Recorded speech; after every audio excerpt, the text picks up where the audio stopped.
So good afternoon, everyone, and thank you for being present at this last session here. And I would also like to thank all the organizers for making sure that we are all here and for giving me the opportunity of presenting my work in progress.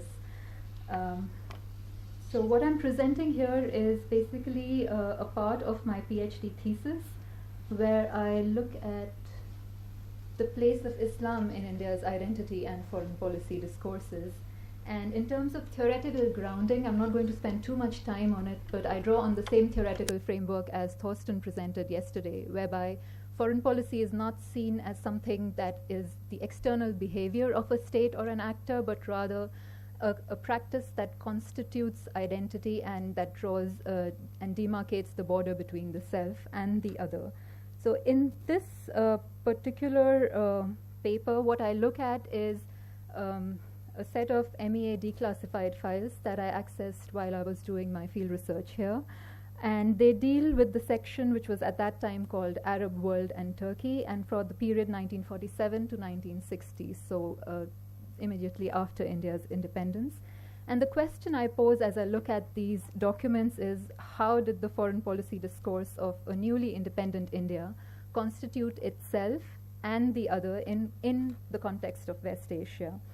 Now, the way in which I approach this material is a grounded theory approach, which basically is a method of sort of systematic but flexible sort of method for looking at drawing concepts and theory from within the data, so staying grounded within the material in that sense. And it's an iterative process. It's neither inductive nor purely deductive, because the idea is that pure induction is not really possible. So you always approach a text through a certain framework, and grounded theory holds that you should make that framework transparent.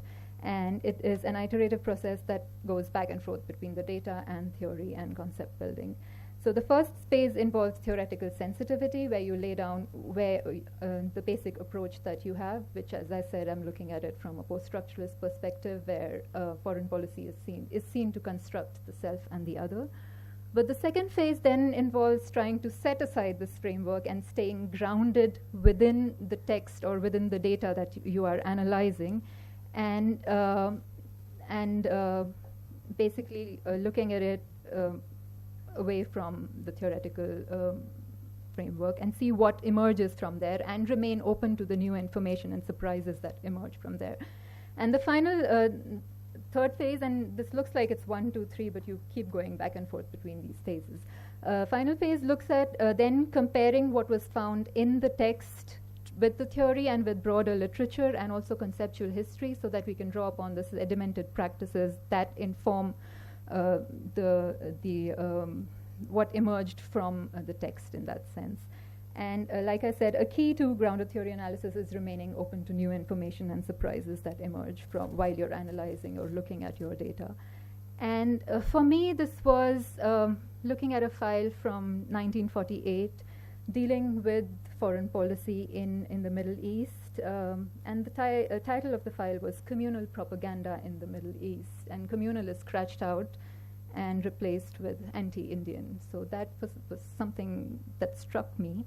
And then as I later continued to look really on two texts, Gyanendra Pandey's Construction of Communalism in Northern India in 1990, and also Shabnam Tejani's book on Indian secularism, because that's the concept that it's sort of articulated against.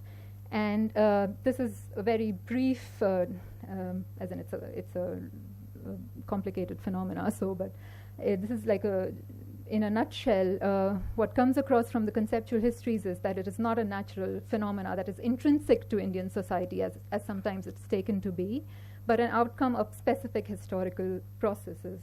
And it is also described as a form of colonial knowledge, in the sense that communalism was first used by the British to describe how Indian society is organized. And this is the term then that was taken up by the nationalists, that is the Indian National Congress, to describe the politics of the Muslim League.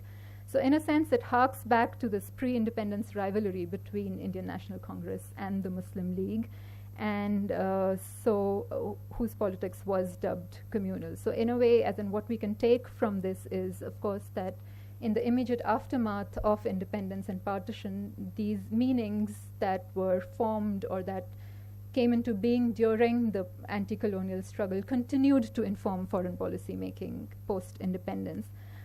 But then what does this mean for the construction of the self and the other? And this is my initial takeaway, so to say.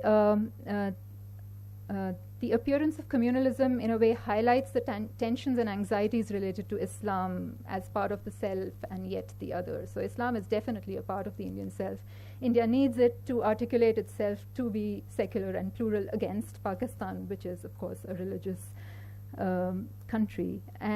But at the same time, yeah, I think I've already said it. So Islam and Muslims are a threat also, not just because of their actions, but also because they can be used by Pakistan to harm India, in the sense of the communal propaganda, that the fact that Muslims in India are not being